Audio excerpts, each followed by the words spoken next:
Hello and जय हिंद दोस्तों, welcome to my YouTube channel Study Coach में आपका स्वागत है।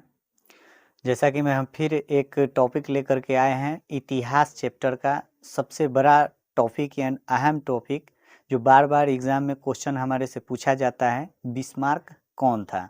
ठीक है, तो आज हम लोग बेसिकली बिस्मार्क कौन था उसी के विषय में चर्चा करेंगे। इससे पहले बहुत सारे क्रांतिकारियों के विषय में हम लोगों ने चर्चा किया है। इसका वीडियो आप लोगों को मेरे यूट्यूब चैनल स्टडी कोच पे मिल जाएगा। तो आज विशेष करके हम लोग देखेंगे कि बिस्मार्क कौन था। ठीक, बिस्मार्क जो था एक महान क्रांतिकारी था। ठीक है, और कूटनीति में उसकी रुचि बहुत ज़्यादा रहती थी, कूटनीति ज़्यादा किया करता था। लेकिन इस प्रकार का अगर क्वेश्चन हमारे सामने आता है तो इसको हम लोग किस तरीके से लिखेंगे, यही चीज़ आज हम लोगों को इस वीडियो में देखने को मिलेगा। ठीक है, तो इस वीडियो के माध्यम से हम लोग जानेंगे कि बिस्मार्क कौन था, कहाँ का रहने वाला था, उसने क्या क्या कार्य किए थे।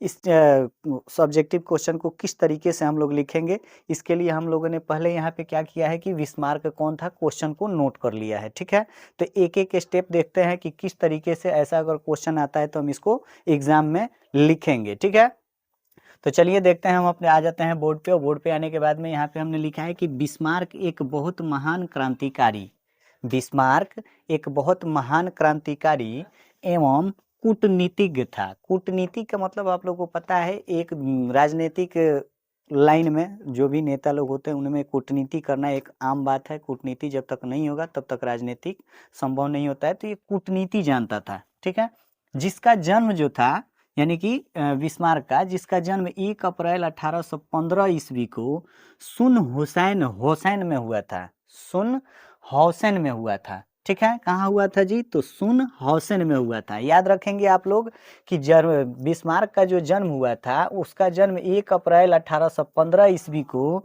सुन हौसेन में हुआ था। सुन हौसेन में हुआ था। ठीक, आगे हम लोगों को लिखना है कि वह जर्मनी के एकीकरण के लिए कोई भी कदम उठाना उचित मानता था। क्या मानता था? यानी कहने का मतलब ये है कि जर्मनी के एकीकरण के लिए वो चाहे जो कदम उठाना पड़े वो उठाने के लिए तैयार था। चाहिए क्या था उसको कि जर्मनी का एकीकरण होना चाहिए, चाहे जो रास्ता अपनाना पड़े। समझ में आ रहा है? इसलिए हम लोग इसको लिख लिए हैं कि वह जर्मनी के एकीकरण के लिए कोई भी कदम उठाना उचित मानता था। यहाँ तक समझ में आ गया। आगे हम लोग देखेंगे कि आगे क्या लिखा गया है कि प्रसा के सम्राट यानी कि वहाँ के प्रसा के सम्राट को क्या कहा जाता है? काइजर, जिसका नाम था विलियम प्रथम।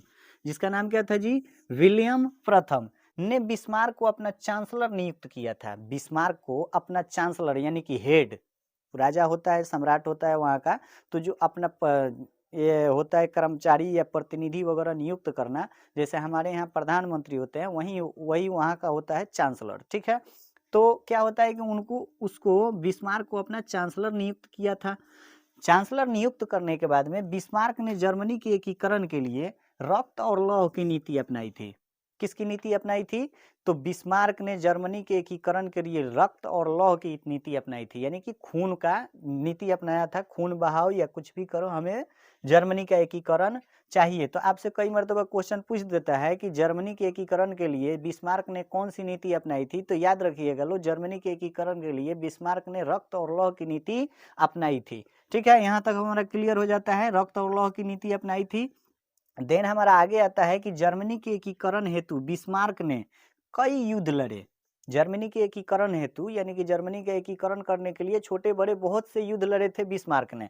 ठीक है, जिनमें प्रमुख युद्ध, हम जो 2-3 गो युद्ध है जो प्रमुख है, हिस्ट्री चैप्टर में दिया गया है, आप लोग जा करके हिस्ट्री चैप्टर में देख सकते हैं। ठीक है, तो जिनमें प्रमुख युद्ध है वो है डेनमार्क का युद्ध। जैसे कि एगो युद्ध का नाम मैंने मेंशन कर दिया यहाँ पे कि डेनमार्क का युद्ध। दूसरा युद्ध उन्होंने जो किया था ऑस्ट्रिया और प्रसा के साथ में युद्ध किया था।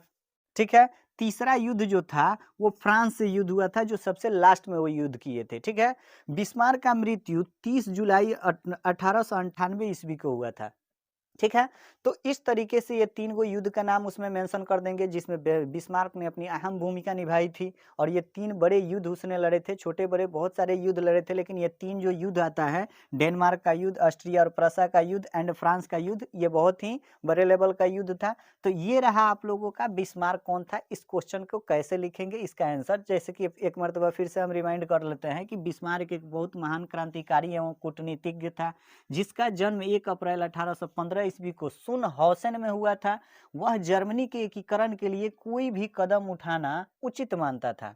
प्रसा के सम्राट काइजर यानी कि सम्राट के वहां को काइजर कहा जाता है। विलियम प्रथम ने बिस्मार्क को अपना चांसलर नियुक्त किया था। बिस्मार्क ने जर्मनी के एकीकरण के लिए रक्त और लौ की नीति अपनाई थी।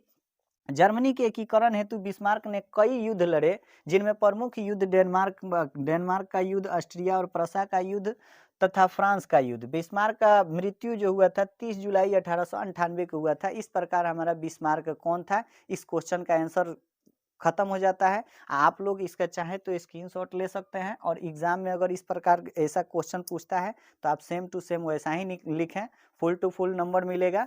ठीक है, नेक्स्ट टॉपिक लेकर के हम जल्द आपसे मिलेंगे। आज के लिए इतना ही। जय हिंद।